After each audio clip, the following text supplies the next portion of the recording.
Okay, now let's turn to our guest. If we can get her on camera, Lola Castro, the Regional Director of the World Food Program for Latin America and the Caribbean, who is speaking to us from Haiti. Welcome. It's nice to see you. Please, the floor is Yeah, yours. thank you. Thank you very much. And good afternoon, Farhan and colleagues from the media. I have now the UNHAS flight coming into Port-au-Prince. It's, as you know, the humanitarian flights that make the difference and keep the lifeline with this country, because it's the only way for humanitarians to move around the country. So apologies for the sound. Give me 1 minute. They are moving out. They just move out. So thank you, Farhan. In fact, I'm here in Port-au-Prince, as you could hear and see. I'm here after 1.5 months. The Hurricane Melissa hit the whole Caribbean region. 6 million people have been affected by this hurricane, which came as a Category 5 and really devastated Jamaica, Cuba, and also it affected very much Haiti and Dominican Republic. Why are we talking today? We are talking today because we cannot forget Haiti. Haiti is one of the 5 countries in the world with more food insecure people. In fact, over half of the population of Haiti, 5.7 million people, are food insecure or don't have enough to eat every day. And 1.4 million people are displaced in this country. So obviously, it's a huge and complex emergency in Latin America and the Caribbean. And now struck by also Cyclone Melissa, Hurricane Melissa, which developed very heavy rains in the south of the country. In fact, 1.2 million people were affected in the south. We just arrived from Petit Wave, a community that was really totally flooded. The river burst the banks. The people had to escape from their houses in the middle of the night through rivers of mud. 25 people died in this community. And what we really wanted to make clear today is that despite we have done a lot of work in emergency preparedness, in messaging, 3.5 million people received messages in Haiti saying that the storm and the rains will be coming. And also we manage as World Food Program to even distribute in advance cash transfers to over 50,000 people to be able for them to prepare themselves for this storm. Still, there is people that suffer these shocks one after another. And basically, what did I hear there? What did I see in this community? It was women and men in total distress. They have lost their families first, their livelihoods, their crops, their cattle, their houses, and now they are trying to rebuild their lives. And really, we, World Food Program, and other UN agencies and NGOs, and with the government, we were there from day 1, day 2, and we have been first distributing a little bit of food, but immediately what we have tried to do is to pass into cash transfers. Cash transfers that the women whom I talked yesterday, they told me they really allow them to make decisions on what they need to buy. They will buy food, they will buy soap, they will buy immediate needs for their families. But also we talk with youth, a group of youth that are organized, trying to help these communities to restart their lives. And what they ask is, please don't forget us. Don't forget us, because 1.5 months we were in all the news, but now we need continuous support. And they appreciated the World Food Program, PAM, as they call us here, to be coming there and changing our support for the recovery, for the needs that they have, so that they don't suffer from this shock once a year and next year and next year. But let me very rapidly go and tell you a little bit more on the rest of the Caribbean and what is the situation now, 1.5 months after Melissa stroke. As you know, Western Jamaica was really devastated, and Eastern Cuba as well. And what we are trying to do now, after reaching over 725,000 people in the 4 affected countries, most affected countries in the region, World Food Program, we are trying now to really work on the recovery and rehabilitation through a number of tools, homegrown school feeding, working with the governments on social protection system that register everybody who is affected by these shocks. But what is very clear in Haiti and in the whole region is that we need to invest much more, as we have done this time, on anticipatory action. We did this time manage to do cash transfers, to send messages, to move the food from Eastern Cuba to Western Cuba and other non-food items before the storm strike, and then to help the people in immediate hours of the aftermath of the storm. But we need to do much more of that. We really need also to ensure that our simulations and preparedness mechanisms are ready, and that examples like insurances, climatic insurances like macro insurance, Jamaica had an insurance system that they will receive funds that they will be able to give to the vulnerable people, the affected people, to replant and rebuild their livelihoods. As well as in Haiti, we had the smallholder farmers with whom we work every day to ensure that they produce enough, and we buy this food to go to the schools with the Minister of Education, so that they can rebuild their livelihoods through this microinsurance payment that was given to them. So these are new mechanisms and tools that we need to do much more in the region, in the Caribbean, because we know every year there will be hurricanes or earthquakes like we saw last year in Cuba, but we really need to work harder to build the resilience of these populations that are permanently affected, so that the food insecurity doesn't become a trend, but it's reduced with the communities working for themselves and building their own resilience. So my message to all of you today is, well, we're in Haiti and we're in a huge crisis, still very complex with violence, displacement, and other climatic shocks. We also are working with the Haitians in procuring the food, buying local foods, moving it to the institutions to ensure that the children go to school every day, and we have a sustainable food security in the country, which is possible. So let's support the building of resilience.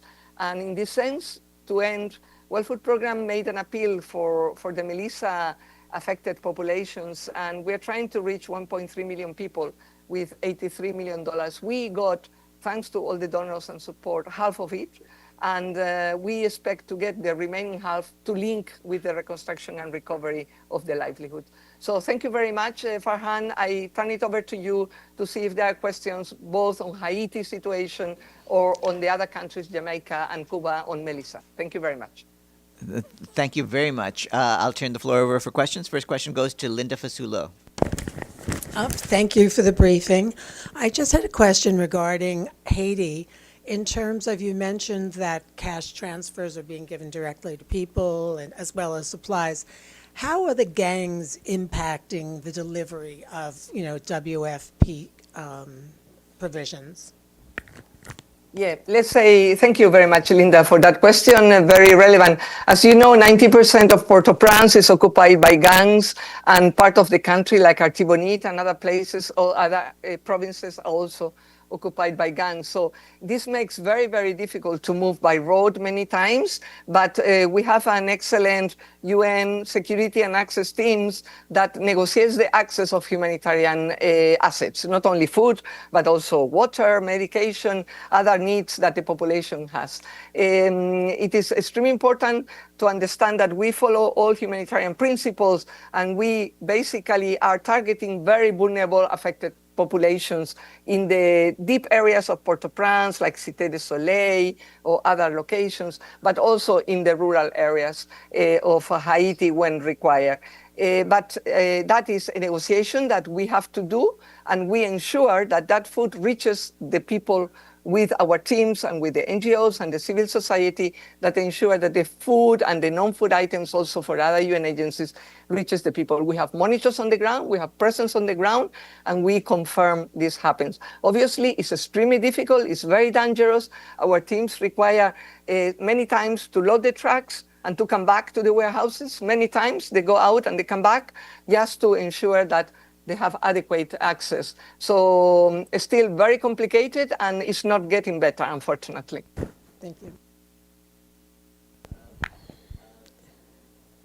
Thank you. Hi, my name is Ibtisam Azim, Al Arab Al Jadid newspaper. I have a follow-up on the access issue, and whether there are areas in Haiti that you cannot reach. And also, what other challenges you are facing there beside the issue of access? Thank you. Yeah, no, thank you very much for the question. I didn't get your name, but appreciate it. I think what is very important is that this year World Food Program has managed to reach approximately 2 million people. And also referring to the previous question in Haiti, on different projects, it is homegrown school meals.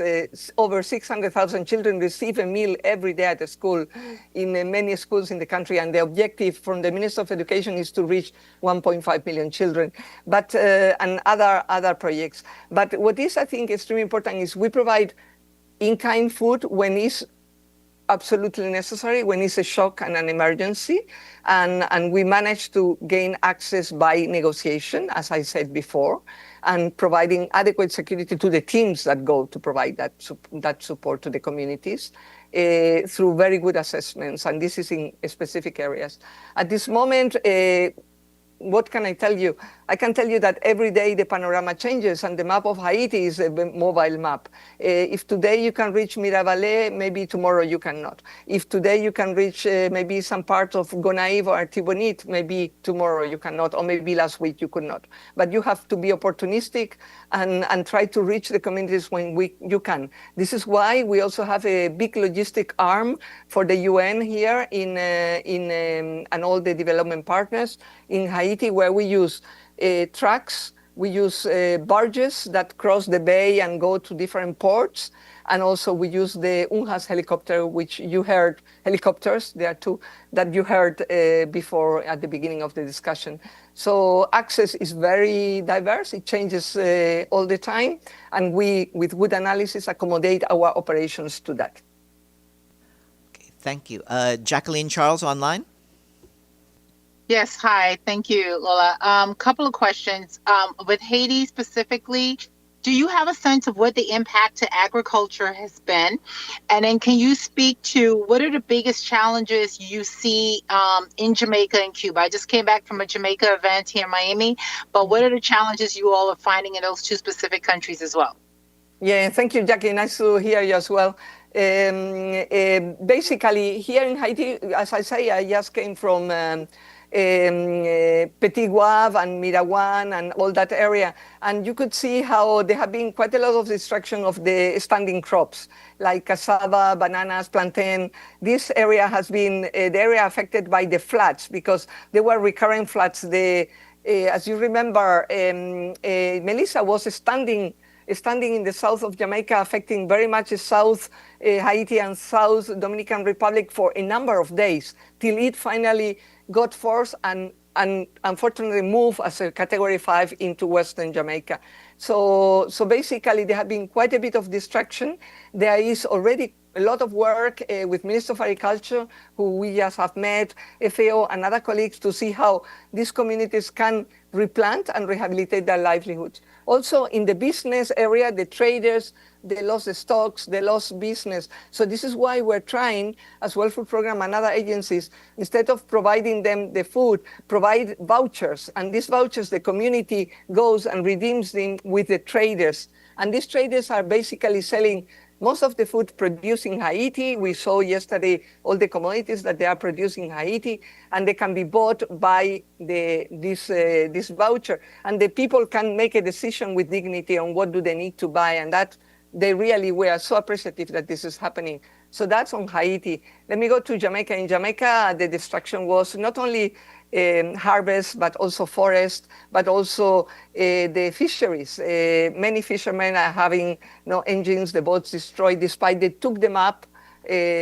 outside of the water, they lost many of it. So at this moment, the situation is very, very delicate in Jamaica, in the whole Western Jamaica.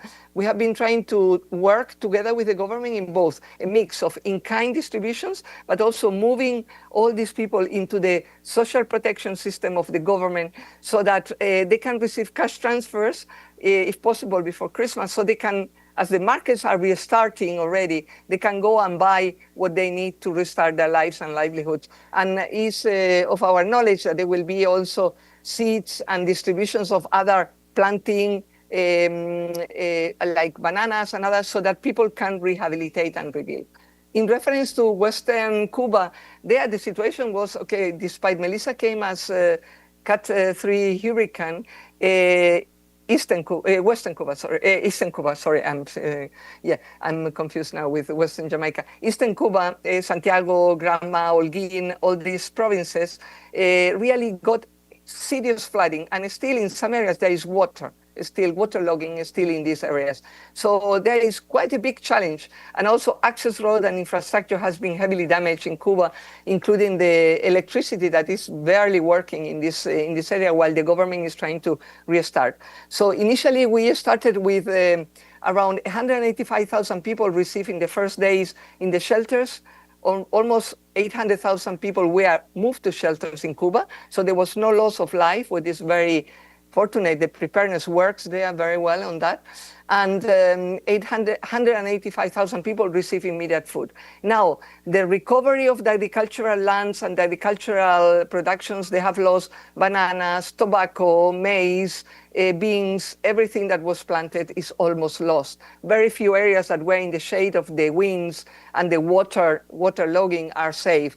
So this is a very difficult situation because things need to be replanted fast before the end of the rains so that it can start growing for the next period. So in Cuba, we see a longer-term problem situation where we may be bound to provide more food distributions for 3 or 6 months.